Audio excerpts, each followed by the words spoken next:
భక్త సులభుడు పరమేశ్వరుడు సకల శుభాలందించే ఆ ఆదిదేవుని లీలా విశేషాన్ని బట్టి పలు పేర్లతో పిలుస్తుంటారు. పంచభూతాధిపతి అయిన పరమేశ్వరుని కలియుగంలోనూ సాక్షాత్తు సూర్య భగవానుడు అర్చిస్తుండటంతో ఉదయకలే ప్రసిద్ధి చెందాడు అక్కడ మహాదేవుడు. చోళ మహారాజుల కాలంలో నిర్మితమై నాటి నుంచి నేటి వరకు నిత్య పూజలు అందుకుంటున్న ముక్కంటి అక్కడ భక్త సులభుడిగా వాసికెక్కాడు. సూర్య భగవానుడిచే అర్చింపబడే శంకరేను ఇక్కడ వైద్యనాథుడిగా కూడా కీర్తిస్తుంటారు భక్తులు. ఈ మహిమాన్విత క్షేత్రం ఎక్కడ ఉందో అక్కడ విశేషాలు ఏమిటో మనం చూస్తాం.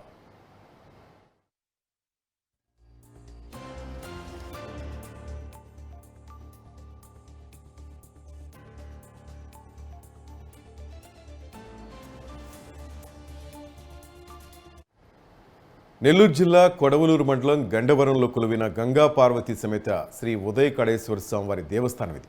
ఇక్కడ పరమేశ్వరుడు శతాబ్దాల క్రితమే స్వయంభూగా వెలిసినట్లుగా భగీరథ శాసనాల ద్వారా తెలుస్తోంది. భగీరథ శాసనాల్లో దీని రెండవ శివాలయంగా కూడా పేర్కొనటం విశేషం. భగీరథుడు ఈ ఆలయాన్ని దర్శించి ఈ ఆలయ ప్రాంగణంలో కాలసర్పాన్ని పుట్టను ఏర్పాటు చేసి వాటి కాపలాగా 7 వెదురు వృక్షాలను స్థాపించినట్లుగా భగీరథ శాసనాల ద్వారా తెలుస్తోంది.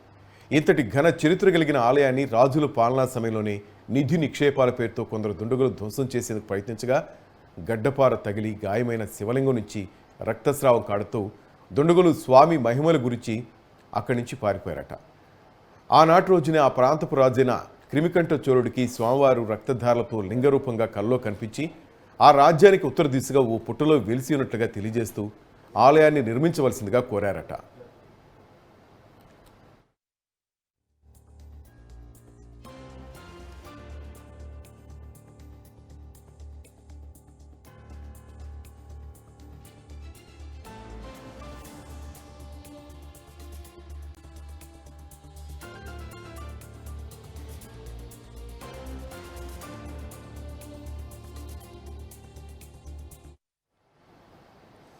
ఈ ఆలయాన్ని క్రిమికంఠ చోళుడు నిర్మించినప్పటికీ సాక్షాత్తు పరమశివుడే ఈ ఆలయ నిర్మాణానికి దిశానిర్దేశాలు చేసినట్లుగా చోళరాజులు లిఖించిన శాసనాల ద్వారా తెలుస్తోంది.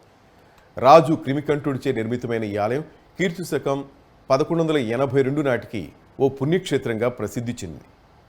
అలుతిరికాలి అనే పల్లవ మండలాధిపతి త్రిభువన చక్రవర్తి బిరుదాంకితులు కుళుతోంగ చోళదేవ మహారాజు ఈ ఆలయానికి భూదానాలు చేసినట్లు ఆలయం వద్దున్న తమిళ తెలుగు శాసనాల ద్వారా తెలుస్తోంది.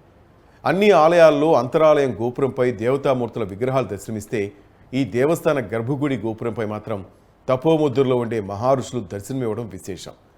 దేవస్థాన విమానంతో సహా రాతితోనే పల్లవ శిల్పి శైలిలో ఈ ఆలయాన్ని అతి నైపుణ్యంగా నిర్మించారు. ఇక్కడ సూర్య భగవానుడి ప్రథమ కిరణాలు స్వామివారి లింగాకారంపై పడుతున్నందున ఉదయ కళేశ్వర స్వామి అనే పేరుతో ప్రసిద్ధి చెందాడు. ఇప్పటికీ సూర్య భగవాని ప్రథమ కిరణాలు స్వామివారి లింగాకారంపై పడుతూనే ఉంటాయి. సూర్యకిరణాలు పడుతున్న సన్నివేశాన్ని ఉత్తరాయణ కాలంలోనే స్పష్టంగా చూడగలం. ఈ ఉదయకళేశ్వర స్వామివారిని భక్తి శ్రద్ధలతో సేవించి మొక్కులు తీర్చుకున్న వారికి దీర్ఘ వ్యాధులు నయమై అష్టైశ్వర్యాలు పొందుతుండటంతో స్వామి వైద్యనాథుడిగా కూడా ప్రసిద్ధి చెందారు.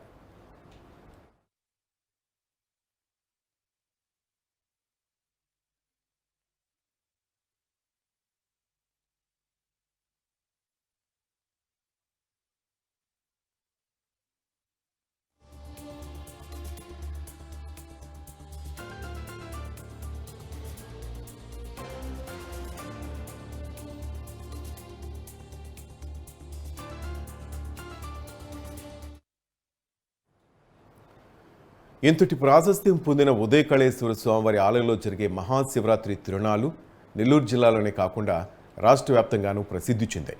ఇక్కడి బ్రహ్మోత్సవాల సమయంలో దేశంలోని అనేక ప్రాంతాల్లోని భక్తులు సైతం విరివిగా పాల్గొని స్వామి అమ్మవారిని దర్శించుకుని తిరిగి వెళ్తుంటారు. ఈ బ్రహ్మోత్సవాలు ప్రతి ఏటా మాఘమాసంలో బహుళ నవమి నుండి ప్రారంభమై పాల్గొన శుద్ధ విధి వరకు వైభవోపేతంగా సాగుతాయి. ఈ 9 రోజుల పాటు సాగే బ్రహ్మోత్సవాలు నిర్వహించే ఒక్కొక్క కైంకర్యానికి ఒక్కొక్క విశిష్టత ఉంది. మహాశివరాత్రి నాడు లింగోద్భవ కాలంలో గర్భాలయంలోని లింగానికి నిర్వహించే లింగోద్భవ కాలాభిషేకం నేత్రపర్వంగా సాగడమే కాకుండా భక్తులను తన్మయత్వానికి గురిచేస్తుంది.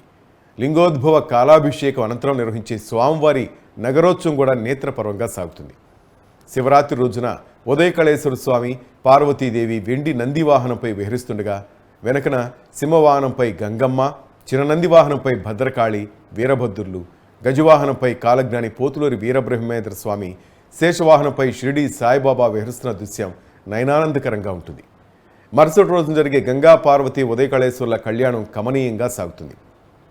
ఇక్కడ నిర్వహించే రథోత్సవం, తెప్పోత్సవం వంటివే కాకుండా ధ్వజావరోహణం వరకు సాగే కైంకర్యాలని భక్తిభావంతో అట్టే కట్టిపడేస్తాయి.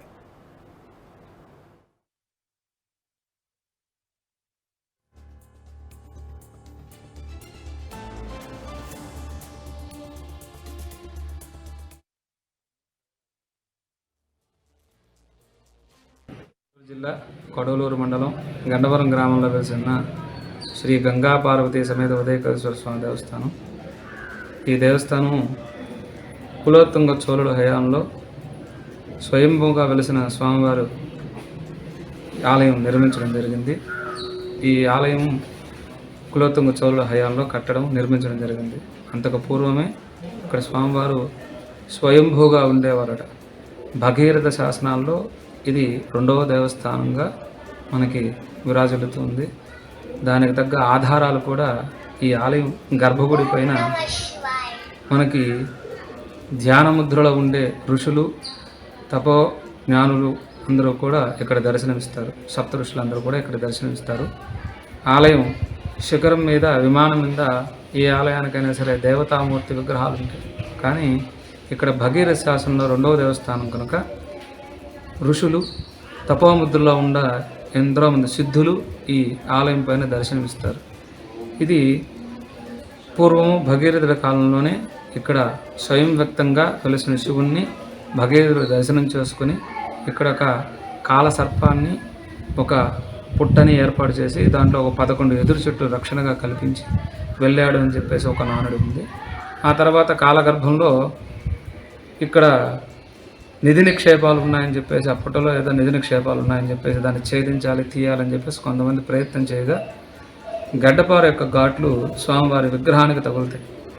ఆ తగిలిన క్రమంలో స్వామివారి శివలింగం నుంచి రక్తం ధారలుగా వస్తూ ఉండడం, ఇదంతా కూడా జరిగిన సన్నివేశం అంతా కూడా కులోత్తుంగ చోళుడికి, క్రిమికంఠ చోళుడు, ఈ క్రిమికంఠ చోళుడికి కల్లో స్వామివారు కలపడి రక్తధారలతో కనబడి ఒక ఆలయాన్ని నిర్మించాలి, నేను ఇక్కడ